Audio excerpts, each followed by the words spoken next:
สบายดีท่านผู้ชมสบายดีเสาร์ของมือวันที่18พฤษภาคม2026เอาอีกบ่ดนก็ถือว่าจะหมดเดือนไปอีกแล้วเจ้าท่านผู้ชมเฮ็ดหยังก็ขอให้ท่านผู้ชมประสบผลสำเร็จในหน้าที่การงานหรือว่าแม้แต่กะเวียกอื่นๆก็ขอให้ประสบผลสำเร็จด้วยเจ้าเพื่อเป็นกำลังใจให้กินหน่อย Channel อย่าลืมกด Subscribe ถือว่าเป็นข่าวดีเจ้าท่านผู้ชมรียูยืนยันจะสืบต่อสนับสนุนลาวซุกยู่ออกจากสถานภาพ LDC หรือว่า Less Development Country บอกอีกอย่างหนึ่งก็คือประเทศพัฒนาหน่อยหรือว่าด้อยพัฒนาอีกเจ้าท่านผู้ชมก็บอกได้หลายความสามารถบอกได้หลายอย่างข่าวๆจากทางเวียงจันทน์ไทม์เป็นรายงานให้ฮู้ว่าสหภาพยุโรปหรือว่า EU ย้ำจุดยืนการเป็นคู่ร่วมมือที่แข็งแกร่งกับสปป.ลาวพร้อมเดินหน้าสานต่อนโยบายสิทธิพิเศษทางด้านการค้าภาษีเป็นศูนย์สำหรับสินค้าส่งออกของลาวไปอีก3ปีเพื่อสุกยู่การเติบโตทางด้านเศรษฐกิจและเกี่ยมพร้อมนำพาประเทศหลุดพ้นออกจากสถานภาพประเทศที่ด้อยพัฒนาหรือ Less Development Country อย่างยืนยงนับตั้งแต่มือทำอิฐที่ข้าพเจ้ามาหับตำแหน่งจนฮอดปัจจุบันมันก็ยังเป็น 0% และถึงแม้ว่าข้าพเจ้าจะหมดวาระไปแล้วมันก็ยังจะเป็น 0% คือเก่าบ่มีหยังที่จะเปลี่ยนแปลงพวกเฮามีความภาคภูมิใจที่ได้เป็นครูร่วมงานกับสปป.ลาวในการจัดตั้งปฏิบัติแผนยุทธศาสตร์การข้ามผ่านเพื่อออกจากสถานภาพประเทศด้อยพัฒนาในปีนี้ท่านมาร์ค กอเรนเจอร์เอกอัครราชทูตสหภาพยุโรปประจำลาวกล่าวเจ้าคำยืนยันดังกล่าวมีขึ้นในงานเลี้ยงเฉลิมฉลองวันยุโรปที่นครหลวงเวียงจันทน์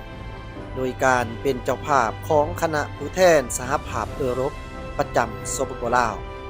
รวมกับบรรดาประเทศสมาชิกเพื่อระลึกถึงวันยุโรป9 พฤษภาคมซึ่งเป็นวันครบรอบ76 ปีของแถลงการณ์สแครมแมนที่วางหากฐานให้แก่การร่วมมือของยุโรปยุคใหม่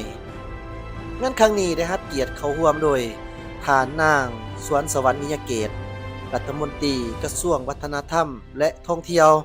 และท่านไม่ทองธรรมวงศารองรัฐมนตรีกระทรวงการต่างประเทศพร้อมด้วยบรรดาทูตานุทูตตัวแทนจากองค์การสหประชาชาติและคู่ความพัฒนาต่างๆท่านมาร์ค กอเรนเชอร์ได้กล่าวเน้นหนักในงานถึงความสำคัญของการร่วมมือและความก้าวหน้าร่วมกันว่ายุโรปยังคงเป็นคู่ร่วมมือที่น่าเชื่อถือและมั่นคงสำหรับสปป.ลาวเสมอมาซึ่งสะท้อนให้เห็นถึงความสามัคคีและมิตรภาพที่ยาวนานจุดเด่นที่สำคัญที่สุด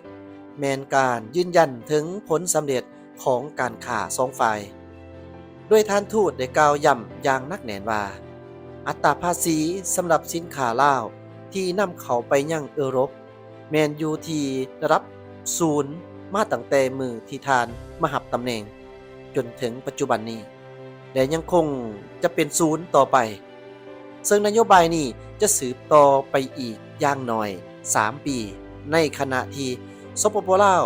กำลังเกี่ยมพร้อมที่จะหลุดพ้นออกจากสถานภาพประเทศด้อยพัฒนาหรือ LDC นอกจากนี้ทาง EU ยังพร้อมที่จะเฮ็ดเวียกร่วมกันเพื่อสร้างเงื่อนไขทางการค้าที่เอื้ออำนวยหลังระยะปี 2030 อีกด้วยเพื่อรับประกันการหันเปลี่ยนที่เรียนไหลและสร้างอนาคตที่มั่นคงให้แก่สปป.ลาวนอกเหนือจากเวียกงานเศรษฐกิจและการค้า EU ยังได้ให้ความสำคัญกับการพัฒนาชาวหนุ่มโดยได้มีการเปิดตัวภาพแต้มฝาผนังที่สร้างสรรค์โดยศิลปินชาวลาว Alex de Lox ที่สำนักงานคณะผู้แทน EU ประจำเวียงจันทน์ ซึ่งสื่อถึงความพยายามร่วมกันในการพัฒนาทักษะและสร้างเวียกเฮ็ดงานทำให้แก่ชาวหนุ่มลาวการหลุดพ้นออกจากสถานภาพประเทศด้อยพัฒนา LDC Graduation ถือเป็นขีดหมายประวัติศาสตร์อันสำคัญยิ่งสำหรับสปป.ลาวซึ่งเป็นการยั่งยืนจากองค์การสหประชาชาติว่าประเทศลาวเฮาได้มีความก้าวหน้าอย่างเป็นรูปธรรมทั้งในด้านการยกระดับรายรับแห่งชาติการพัฒนาทรัพยากรมนุษย์และการสร้างความเข้มแข็งเพื่อรับมือกับความบอบบางทั้งด้านเศรษฐกิจและสิ่งแวดล้อมถึงอย่างไรก็ตามสิ่งท้าทายที่มาพร้อมกับความสำเร็จนี้แม้นการเปลี่ยนแปลงของเงื่อนไขทางการค้าสากล